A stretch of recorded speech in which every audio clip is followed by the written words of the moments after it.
keletą variantų, ką mes turime, kad įsivaizduotumėt, kaip tai atrodo, bet nenustebkite, pas mus šiuo metu stovi ekspozicija, tai yra su integruotų boilerių šilumos siurblys Panasonikas.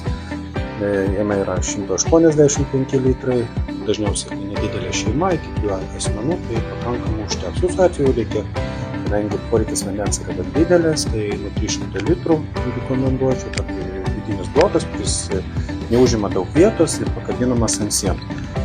Prie jo eina toks išorinis blokas, matote, yra antracitos spalvos, taip 7 kW, gan padarytas estetiškai, negadina vaizdo. Ir pliusas yra tai, labai daug žmonių klauso, ar vis dėlto išorinis blokas dirba garsiai, nes šalia yra kaimynai, tai noriu pasakyti, kad Panasonikai gamina gan tylus ir kaimynai praktiškai nebegirdės, kaip jisai dirba.